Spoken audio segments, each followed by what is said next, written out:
I knew we were screwed the moment Chase Halpern compared SOC2 compliance to checking a vibes box. He said it with a straight face, too, like regulatory oversight was just some mood board suggestion we could ignore if the client was cool enough.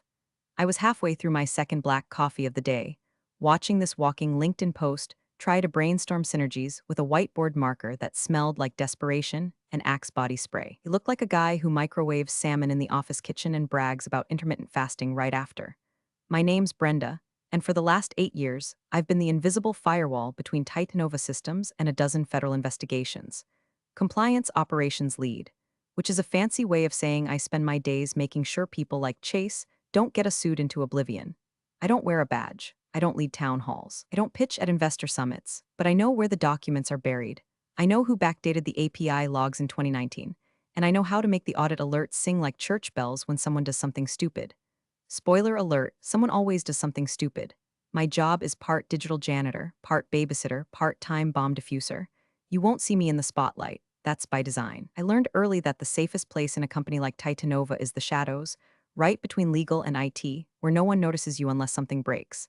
And I was fine with that. I didn't need the credit. I just needed the system to hold. But Chase needed all the credit and then some. They brought him in from some failed AI startup in Austin, and within 2 weeks he was calling himself the head of vision. Not product strategy, mind you, vision. Like he was Moses coming down from the cloud with new commandments carved in acrylic. He didn't just ignore policy, he didn't even pretend to learn it. His very first all hands, he told the engineering team we'd move fast, break rules, and apologize later. I remember writing that down in my logbook like a crime scene detective recording motive. And right about here, since you've made it this far, let me ask you for a little favor. See, about 90% of folks who listen to these stories don't hit subscribe or drop a like. And I get it, maybe you're mid-laundry or driving through rush hour. But it genuinely motivates the team and helps us keep bringing these corporate soap operas to your ears. So if you like tales of boardroom betrayal, digital sabotage, or just watching smug men get hoisted by their own PowerPoint, click that button. It means the world to us. Back to Chase. The first time we clashed, it was over a pretty straightforward thing, internal test data. He wanted the product team to use real user profiles in a demo for some VC clown he was trying to impress. I said, that violates policy 12.4C. He blinked like I'd just spoken Esperanto. Then, I kid you not, he looked me dead in the eye and said, we're here to win clients, not write manuals. That was the moment I knew. Not suspected, not assumed, knew that this man would eventually try to light the whole company on fire for a 6-slide pitch deck, and that no one above me would stop him until it was too late, because the people above me didn't care about clause this or subsection that. They cared about Chase's hair gel and his confidence, about his energy, about how he could own a room. Forget that the room he owned came with a $4.7 million data liability if mishandled. So I watched, logged things, documented the small infractions, like when he asked the sales team to fabricate demo stats, or when he handed a contractor temporary route access just to save time. I didn't escalate, not yet, because none of it triggered a legal threshold. And I knew the minute I went to compliance early, they'd just thank me for my due diligence and forget about it by lunch. But things changed fast when the Vencorp global opportunity landed. Vencorp wasn't just another logo to toss on a deck. They were Fortune 100, government adjacent, heavy contracts, strict governance. Landing them would mean 9-figure revenue and a press release with champagne. Everyone at Titanova started walking straighter, talking softer. Even Chase wore a blazer with actual sleeves. The stakes weren't just high, they were visible. Everyone wanted to be in that room. Everyone except me. I wanted to be anywhere else, because I knew what Chase was planning even before he opened his smug little mouth in the strategy meeting. Let's give him the real thing, he said. Live customer data, full dashboard access, authenticity cells. The room clapped, like he'd just reinvented the wheel. I stared at him like he'd farted on the flag. I reminded him calmly that using production data in a non-essential demo was a direct violation of our chain of custody clause. Section 7.3.1, triggerable offense. He laughed, patted my shoulder, and said, Brenda, nobody reads those clauses. Just sign the damn form. And that was the first time I felt it. Not just irritation, not even rage, but a quiet, buzzing clarity. The kind you get right before a storm or an audit. Because I remembered something Chase didn't know, something no one ever remembers. There's a little checkbox on the bottom of those access request forms. It doesn't say much. Just trigger CCO review for chain of custody override. Most people never tick it. Most people never see it. But I did. It didn't take long for Chase's buzzwords to become gospel. Velocity, vision, customer delight. He tossed them around like confetti at a leadership offsite, only with none of the cleanup. Within a month, plastered the walls of our shared workspace with slogans like ship fast or die trying and perfect is the enemy of the close. I watched in real time as grown adults, some with Ivy League MBAs, started parroting this nonsense like it came from scripture. Procedures became punchlines. Guardrails were legacy thinking. The people in legal stopped showing up to planning meetings because they knew whatever they said would be ignored. My inbox, a horror show. Approvals were skipped. Sign-offs were forged. And somewhere in the background, Chase floated from room to room with his bespoke espresso and his podcast voice, talking about how we had to disrupt the enterprise compliance model, whatever the hell that meant. I stopped bothering to point out the violations every time. It was like throwing pebbles at a train. No one cared. Not the CTO, who just wanted to land Vencorp and cash out. Not the sales lead, who saw every risk warning as blocking revenue. And definitely not Chase, who treated rules like they were optional side quests in his video game of corporate domination. But what made it worse wasn't just that he broke things. It was how casually he did it. In one strategy session, 10 of us jammed into a glass conference room, sweating through another brainstorm where nothing got written down. He rolled his eyes so hard at me I thought he might sprain something. I just brought up for the third time that month that any access to user production data must be approved under chain of custody protocols. We have a fiduciary obligation, I said, to log every touch point, or else we trigger breach liability under Brenda. He interrupted, smiling like a dentist who just discovered you haven't flossed in years. We're here to win clients, not write manuals. He actually looked proud of himself. Like that line should go on a t-shirt. The junior devs chuckled, marketing nodded. Someone even said that's true, like we were all in on the joke now. I just blinked and sat back. That line told me everything I needed to know. We weren't building software anymore. We were building theater. From that moment, I started cataloging things differently. Less like a compliance officer and more like an archivist watching the fall of Rome. Not just the violations themselves, but the culture wrought. Someone forged a timestamp? Noted. Chase gave temporary credentials to a contractor on Slack? Logged. DevOps bypassed the audit queue to spin up a sandbox with real client metrics. I documented the shell commands. I didn't yell. I didn't threaten. Because I've learned something over the years. In places like Titanova, the louder you get, the easier you are to fire. But paper trails, those whisper in a tone legal can't ignore. And someday I knew. All those whispers were going to scream. One morning I got looped into a dashboard approval chain for a new demo environment. One of Chase's pet projects, naturally. And there it was, plain as day, a request to populate the demo with anonymized but live customer data, using identifiers stripped just enough to trick the eye, but not enough to fool an auditor. The notes even said, needs to impress Vencorp execs, must look real. No documentation, no legal review, just vibes. I pinged the engineering lead, asked if anyone had filled out a chain of custody override. He responded with a shrug emoji. A shrug emoji, that's where we were. But here's the thing, I wasn't panicking. I wasn't even mad. Because deep down, I knew the exact moment this would all come crashing down. It would happen live in front of a client when the stakes were highest. Chase was building his tower out of matchsticks, and I was just waiting for the breeze. I started spending more time inside our internal alert system, the one that tracks data access across privileged layers. Most people don't even know we have it, but I helped design it 5 years ago and I know where to find the heartbeat of every violation. It's not flashy, no dashboard, no pie charts, just a black screen, white logs, and a quiet pulse of who touched what, when, and whether they had permission. I checked it every day now, like a doctor checking vitals on a comatose patient. Then came the meeting that sealed it. Listen, Chase said, pacing in front of a digital whiteboard like he was on Shark Tank, this demo needs to sing. Vencorp's legal team doesn't care about our process. What they want is confidence. Show them real dashboards, real customers. Make it look like we've already won. He said it in front of the CTO, the head of sales, the marketing director, and 3 junior engineers who nodded like bobbleheads. And no one, not one person, stopped him. I glanced around the room. Not a single laptop open to the policy documents. No one even pretending to check. I thought of saying something. Then I remembered the last time I did. We're here to win clients, not write manuals, so I said nothing. I just logged in, opened the access request queue, and waited. Because eventually, someone would push the wrong button. And when they did, the system would light up. The Vencorp news dropped like a bomb on a Monday morning. Subject line in all caps, no punctuation. Vencorp Global Demo confirmed this Friday. There was no context, no prep, just a time slot and a demand. And yet every Slack thread exploded like someone had just dropped free Tesla stock. Calendars were cleared, designers were summoned, engineers, who hadn't worn clean shirts in 3 months, suddenly cared about cologne. Vencorp wasn't just another client, they were the kind of company that got your CFO invited to golf tournaments with senators. Naturally, Chase took full control of the experience. This is it, people, he declared at the War Room kickoff, which, yes, he actually called a war room. This is where we prove we're not just another B2B snooze-effist. He'd booked a dedicated demo instance, scheduled a walkthrough of every dashboard, and assigned roles like we were casting a Broadway show. His big pitch? Real customer data, not dummy stats, not mocked-up graphs, live metrics from the production environment. Authenticity sells, he said, grinning like he'd trademarked it. I sat 2 seats away, staring down at my laptop, pretending to take notes but mostly just tracking my blood pressure. Chase, I said calmly, for what felt like the 8th time that month. Policy 12.4 C explicitly prohibits the use of production data in external presentations unless reviewed and approved under the chain of custody clause. We don't even have client-side clearance. He smirked, like I was a kindergartner warning the class not to run with scissors. Brenda, I get it, he said, pacing like a guy doing a TEDx talk for his dog. You're the rules person. That's important. But we're not shipping rocket parts here. This is a demo. If we win Vencorp, that's a 3-year deal and double our valuation. You want to block that over a clause no one reads? No one in the room said a word. Legal wasn't there, he hadn't invited them. Engineering looked at their shoes. Sales nodded nervously. Even the CFO gave a little shrug like, well, he's not wrong. I was alone.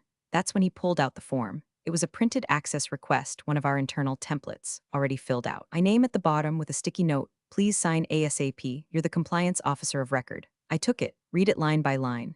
Chase stood in front of me with his arms crossed, all posture and aftershave. We're good, right? You know how these things go. We fudge a little for the pitch, then clean it up later. Happens all the time. I looked up. That's exactly the problem. It's not supposed to happen all the time. But he was already turning away, handing out talking points, assigning slide decks like nothing mattered. I sat there holding that form like it was a live grenade. Every part of me screamed not to sign it. But what was my play? Say no and get steamrolled? Escalated and be labeled not a team player days before the biggest deal of the quarter? It would be my signature or someone else's. And whoever signed it, the data was getting used. I walked back to my cube in silence. I kept the form face down for an hour. Didn't even look at it. Just stared at my keyboard, chewing the inside of my cheek until it bled. And then, because sometimes the universe gets weird, I noticed something. A detail I'd forgotten. At the very bottom of the access form, buried in 8-point font, was a single checkbox. Trigger CCO review for chain of custody overrides. No one ever checked it. Hell, most people didn't even know it existed. But I did. I helped implement it after the 2017 breach, back when we still thought guardrails mattered. If that box was checked, it sent an automated ping, quiet, silent, to the chief compliance officer's secure inbox. No flags, no alarms, just a real-time alert that a potentially illegal data access had been authorized. It didn't stop the action, but it lit the fuse. I hovered over the box with my pen for what felt like forever. I could feel the weight of it. Choice? I wasn't blowing a whistle, I was just lighting a candle in a pitch-black hallway, hoping someone at the other end would see it before we all tripped over Chase's ego and fell into $1 million hole. I initialed the access line. Then I checked the box. Then I slid the form into the outgoing queue without a word, closed my laptop, and walked to the break room like it was any other Tuesday. But my pulse, it wasn't normal. My skin felt like static. My mouth was dry because now it was set. The system would send the alert within the hour. The CCO wouldn't say anything, not right away, but the countdown had begun. And if Chase thought he was the smartest man in the building, he was about to meet someone smarter. Someone who actually did read the clause. The form sat on my desk like a trap I'd baited myself. Pre-filled, official, perfectly formatted in Chase's assistant's handwriting, right down to the extra space before the date line. I stared at it so long the black ink started to shimmer like gasoline under fluorescent lights. It wasn't just paper anymore, it was a line in the sand. On one side, compliance theater, cowardice dressed as cooperation. On the other, a chance, however quiet, to remind this company that someone was still watching. My cube was too cold, too quiet. That corner of the office was always like that, tucked between the server room and the forgotten printer no one bothered to refill. It gave me a view of the hallway but no audience, which was fine by me. I didn't need witnesses for this, just clarity. You ever sign something with your hand shaking but your face calm? That's what it felt like. Calm on the outside, storm behind the eyes. The kind of storm that comes after years of men like Chase, men who act like their confidence is competence, like their charisma should override consequences. I'd spent a decade cleaning up after them, blocking their shortcuts, rebuilding the guardrails they tore down to look innovative. And for what? So they could stand in front of clients and talk about transparency while quietly nudging devs to falsify uptime metrics, so they could dump risk onto the same back-end systems I spent years bulletproofing, then claim the glory when the house didn't fall? Nah, not this time. I picked up my pen. Not the fancy Titanova branded one they gave us at last year's town hall. I'd thrown that one away when they cut the ethics training budget. Just my cheap black Pilot G2. I held it for a moment, let it hover above the line next to my name. And then, steady as I've ever been, I signed. The form was no longer blank. Then I leaned forward, pressed the tip of the pen against that tiny, barely visible checkbox, one that looked like it wasn't even meant to be used. Trigger CCO review for chain of custody overrides. I clicked it. You'd never know anything had changed. The ink didn't scream. The paper didn't catch fire. The system didn't light up like a slot machine. But somewhere deep in the compliance servers, buried inside a secure monitoring queue built 3 CTOs ago, an alert was quietly filed, timestamped, logged, delivered to a single inbox that required biometric verification to access. It was the digital equivalent of whispering into a microphone no one remembered was on. I sealed the form in the outgoing slot, let the machine eat it, and I sat there for a moment, breathing in that strange, thin air you only feel after you've stepped off the moral ledge. No regrets, just gravity. I thought about Chase, probably practicing his vision statement in front of a mirror, not knowing his entire song and dance was already smudged with red flags. I thought about the interns who'd been dragged into demo prep, forced to work 14-hour days because Chase wanted energy. I thought about the last junior dev who'd raised a concern in sprint planning, who now sat 3 rows away, quiet as a ghost after being told to let the leaders lead. And I thought about me. How many times I'd bitten my tongue, smoothed things over, protected the brand, protected the men who broke things and called it strategy, protected the board's image, the founder's ego, the investor's appetite for shiny dashboards, all while telling myself that keeping the system intact was more important than making noise. But today I didn't care if the noise got loud, because that box I checked, it didn't ask for my opinion. It didn't ask for permission. It asked one question: do you believe this is worth escalation? And for the first time in a long time, I did. I believed it mattered that Chase was using customer data like party confetti, that he was treating legal exposure like a rounding error, that he thought I was just another cog in the machine he could override with a smile and a pre-filled form. They never read the logs, I murmured to no one, but someone does. And with that, I turned back to my screen, opened the system health panel, and waited. The room smelled like confidence. Expensive cologne, freshly brewed coffee. That synthetic citrus cleaner they use to make you forget this is all just carpet tiles and leased furniture. Chase stood at the head of the long walnut conference table, gesturing like he was unveiling the goddamn cure for cancer. The giant flat screen behind him pulsed with real-time dashboards, live customer metrics projected in high-gloss clarity. KPI, active usage heat maps, API throughput, none of it scrubbed. All of it real. And that, gentlemen, is how Titanova delivers value at scale, live in the wild, no smoke, no mirrors.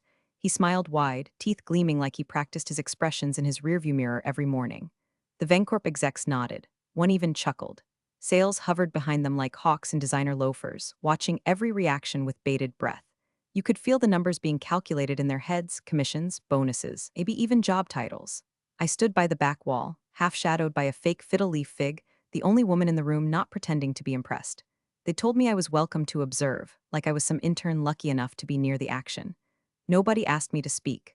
Nobody asked if the data being shared was sanctioned. Nobody cared that the live production metrics being paraded around like showroom models were a violation of multiple privacy protocols. I wasn't here to speak, I was here to watch. And watching, I'm very, very good at that. Chase strutted through the demo like he was on Shark Tank, pitching to billionaires who didn't know he'd already mortgaged the house to stage the performance. Every slide was a showpiece, every metric a magic trick. Real retention numbers, real user behavior, real risk. The Vencorp team soaked it up like gospel. They asked questions that made it clear they thought we were further along than we were. Chase answered with vague brilliance. We've seen a 30% lift in verified conversion across high volume and points. What he didn't mention was that the stat came from a data set involving real client activity accessed without authorization. But no one cared. Why would they? Fraud doesn't look like fraud when it wears a tailored blazer and speaks in buzzwords. I could see it in their eyes. This deal was going to close, they believed him. Chase was hitting every psychological sweet spot: confidence, data, vision.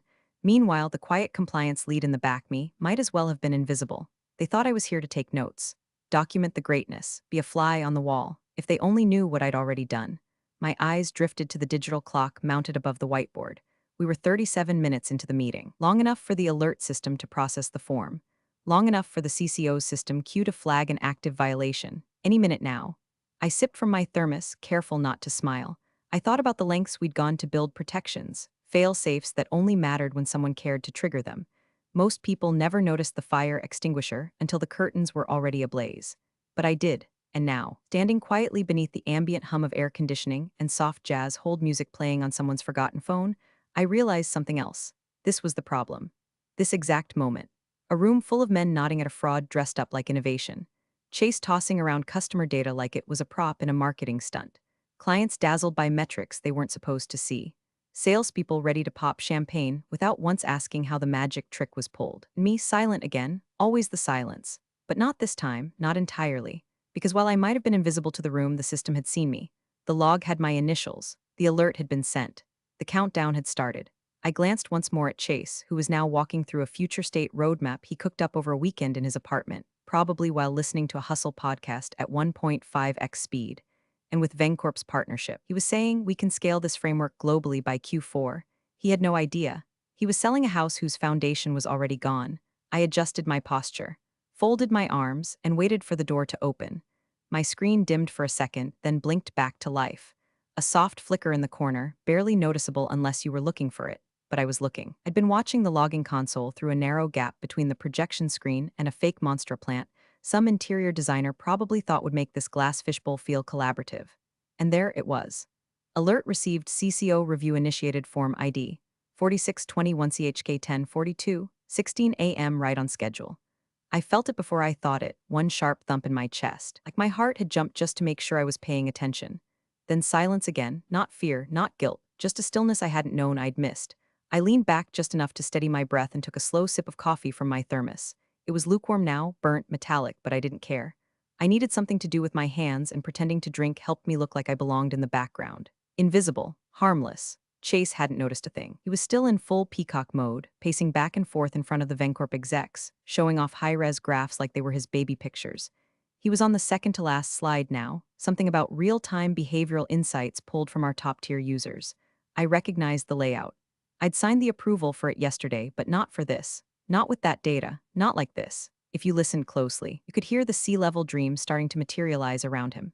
The clients were asking about integration timelines. Sales had started passing notes, probably coordinating next steps, commission breakdowns. Even the CFO had crept in through the back door during the last 15 minutes, like a raccoon sniffing around a gold mine. And in the middle of it all, Chase, clueless, proud, strutting toward a cliff with a Rolex and a bulletproof smile. Didn't know the review protocol had already triggered. He didn't know the CCO's office had received the alert in real time, routed automatically through a secure channel that bypassed all departmental silos. He didn't know that once the system marked a form as override with live production data, it kicked off a chain of procedures we'd never once used, because no one had ever been reckless enough to warrant it. Until now, that box I'd checked wasn't just a warning. It was a red light with teeth, and if the policy still meant anything at all, someone was already moving, reading, verifying, escalating. I didn't know when they'd act, I didn't know how they'd act, but they would. It was like holding your breath during a lightning storm, counting the seconds between the flash and the thunder. The flash had already happened. We were just waiting for the sound. No one else in the room could feel the static, but I could. It buzzed along my spine like a low-voltage current. I'd spent years building systems to catch problems before they became lawsuits. This wasn't theory, this was practice. I'd done my part, quietly, precisely, with no need to grandstand. Now it was out of my hands. I reached into my blazer pocket and felt the familiar curve of the flash drive I always kept on me. Red casing. Labeled Beat Chase logs in tiny black print, just in case. I didn't need it today, but something about having it there made the tension in my shoulders drop a degree. Across the room, Chase was laughing. He had a Vencorp guy doubled over about some startup horror story, probably fictional, about hiring developers off Craigslist and waking up to $1 million data breach. Everyone laughed like that could never happen to us. Except it was already happening, just slower, quieter, more surgical. I shifted my weight, let my eyes scan the room, noticed how no one was watching the door. But I was. I was watching it like it might grow teeth, like I already knew what was coming, and I didn't need to speak, I just needed to wait. It happened in a second so sharp it sliced through the air like a scalpel. The boardroom door, never touched during meetings, always locked during demos, clicked open. Not a knock, not a polite announcement, just the quiet authority of a man who didn't need permission to enter a room he already owned. Mr. Halloran, Chief Compliance Officer, 40 years in risk governance. The kind of man who made you sit up straighter just by walking past your cubicle. Never raised his voice, never carried a laptop, never once used the phrase circle back. His presence alone felt like a legal clause brought to life. And now he was here, in this room, during this meeting. And Chase didn't even notice at first. He was mid-sentence, some anecdote about reinventing the user funnel, gesturing wildly at a slide with 3 buzzwords stacked like a hostage note. Insight, impact, integrity. The irony nearly made me laugh.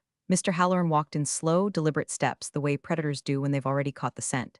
He wasn't flanked by assistants, no laptop, just a manila folder and a clipboard in his hand, tucked under his arm like a verdict. Chase finally noticed him when the motion crossed into his eyeline. "Oh, hey, Halloran, you're just in time to see that Mr. Halloran didn't speak, didn't even blink." He walked straight past the rows of suits, past the demo screen, past the Vencorp delegation with their confused, polite half-smiles. He walked directly to Chase, calm as gravity, and held out the clipboard. Chase stopped mid-pitch. The words died in his throat. Everyone else stopped too. You could feel it happen, the shift, when confidence collapses under the weight of something real. Every shoulder straightened, every breath caught. Even the guy from Vencorp who'd been grinning since the coffee arrived suddenly looked like someone had pulled the fire alarm inside his brain. No one said a word. Chase took the clipboard slowly, like it might explode. He looked down. His smile twitched, hesitated, then tried to return. He was still in performance mode, still thinking this was just a routine sign-off or some optics exercise. But I knew that form. I'd seen it twice in my career, once during an internal fraud case, once when a regional VP accessed private financial disclosures from a partner firm and tried to leak them anonymously to drive down acquisition costs. Internal suspension notice, Class A, the kind you don't recover from. Chase's mouth opened, but no sound came out. His eyes flicked to Mr. Halloran, who stood there like a monument, patient, silent, unmoving. A human firewall, and that silence, that was the moment the room cracked open. Because suddenly everyone remembered I was in the room, not just Brenda the note-taker, not just Brenda the quiet compliance lady. Brenda, the woman who signed the form. I could feel eyes shifting toward me sideways, subtle. I didn't move, didn't flinch, just watched Chase read through the lines he probably thought didn't apply to people like him. Clause 12.4c, Chain of Custody Violation. Immediate review by Chief Compliance Officer. Privilege suspension pending legal assessment. Is this a, Chase started to say, but his voice caught, bone dry. Mr. Halloran still hadn't spoken. He simply took a single step back, and the door behind him opened again. This time it wasn't gentle, it was legal. Three of them, quiet suits, badges clipped to their belts, eyes like cold steel. They didn't walk fast, didn't need to, just entered the room and stood still. That was enough. Sales froze.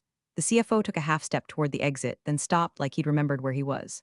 The Vencorp exec sat stock still, hands folded, expressions perfectly neutral, the kind that only come from years of watching very expensive things fall apart in real time. I watched Chase grip the sides of the clipboard, watched him read the line where his system credentials were to be disabled within 15 minutes, watched his fingers twitch.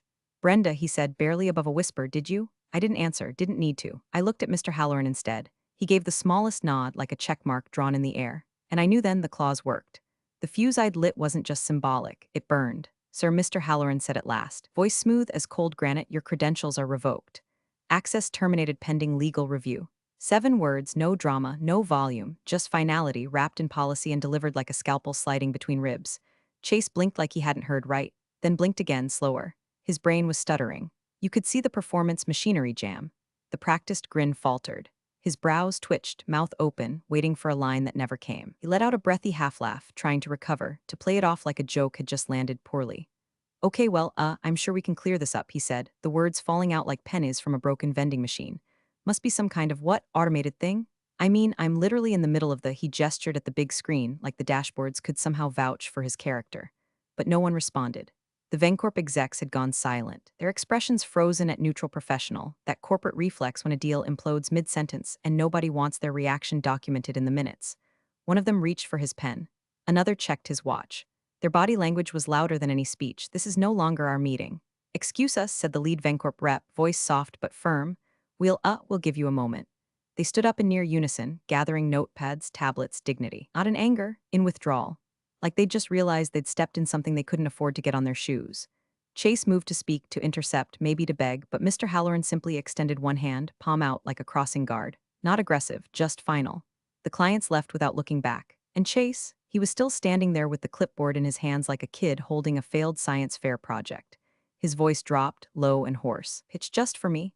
Brenda, what the hell is going on? I didn't answer. I didn't even shift my weight. I just kept my eyes on the middle distance, watching the screen fade back to the login page, the session timed out automatically by the system's kill switch, another protocol I'd helped design. Then, like punctuation, legal entered. 2 men, 1 woman, not the whole department, just the ones who mattered. The ones who filed the right reports, spoke the right language, and knew exactly how to squirt a liability out of a building without making a scene. They didn't look angry. They didn't look satisfied. They looked like weather, like inevitability. They didn't need to be introduced. Everyone in the room already understood who they were and why they were here. Chase took 1 step backward. His body betrayed him, shoulders tightening, chest rising fast. Wait, hold on, this is just compliance being paranoid again, right? I mean, Jesus, I've seen everyone pull live data for demo before. We're not exactly revealing nuclear codes here. No one laughed. Mr. Halloran didn't even blink. The taller of the legal reps stepped forward and extended a small folder. Mr. Halpern, your company access, including accounts, devices, and digital credentials, has been suspended, effective immediately. Please remain here until we've retrieved your badge. Suspended? Chase hissed, looking around like someone would object. For what? For winning a client? Nobody responded. There was nothing left to say. In the corner, the CTO, who'd magically appeared the moment things looked lucrative, now stared very hard at a decorative wall map of the Titanova global footprint. The head of sales had already slipped out the side door. The CFO was fidgeting with his phone like it owed him an explanation. I watched Chase's eyes flick to each of them. One by one, they turned away. And in that moment, I felt something I didn't expect. Not triumph, not satisfaction, just stillness. It wasn't pleasure, it wasn't revenge. It was justice doing what it's supposed to do, quietly, without applause. A system correcting itself, not because someone fought loud, but because someone followed the rules when no one else would. Chase stood there for a long time, clipboard in one hand, the other hanging limp like even his fingers didn't know what to do now. And I didn't move, didn't blink. Just watched the collapse like I'd watched the buildup, quietly, precisely, without fanfare. Because this wasn't about vindication. This was about the clause, and the clause had spoken.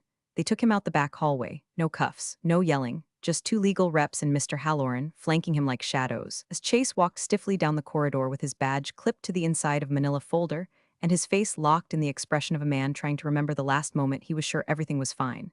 His footsteps sounded too loud on the laminate floor, echoing in the way humiliation does when the performance ends and the audience forgets they ever applauded. No one made eye contact.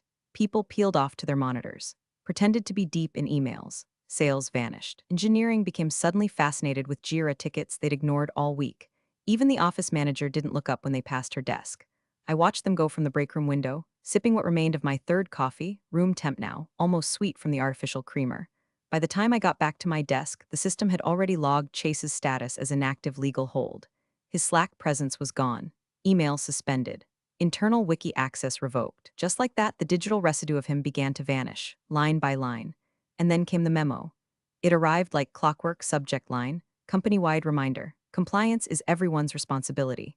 No mention of Chase. No details. Just a few paragraphs from the CEO about renewed commitment to regulatory excellence and strict adherence to all data governance protocols. Signed off with a quote about integrity being what you do when no one is watching. Which was rich, considering they'd only started watching once I flipped the switch. The irony didn't sting anymore. It just felt expected. What I didn't expect was the ping from legal later that afternoon. Brenda, can you come down to conference room D? We'd like a quick debrief on how the CCO alert was triggered so quickly. Not well done, not thank you. Just a request for the mechanics. They didn't want the story. They wanted the blueprint. How the system caught what people didn't. I went. I answered their questions.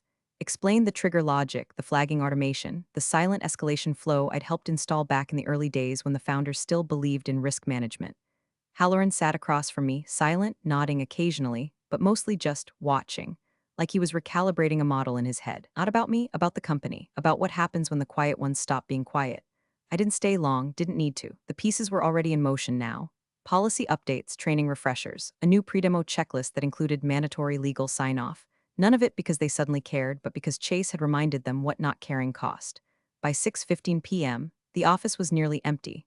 Most people had scattered early, as if embarrassment was contagious. I stayed, cleaned up a few loose access approvals, closed out the dashboard logs, deleted a draft of a resignation letter I didn't think I'd ever send but had kept saved just in case.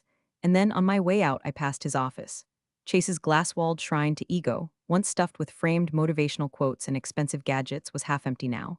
A cardboard box sat on the desk, half filled with mismatched chargers, branded thermos, and a single, wrinkled blazer on a plastic hanger.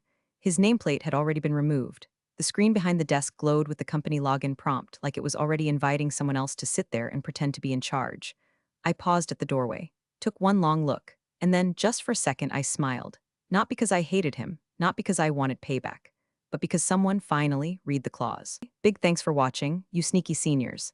Subscribe to keep the coffee pot brewing revenge. Your ex-colleagues won't know what hit 'em.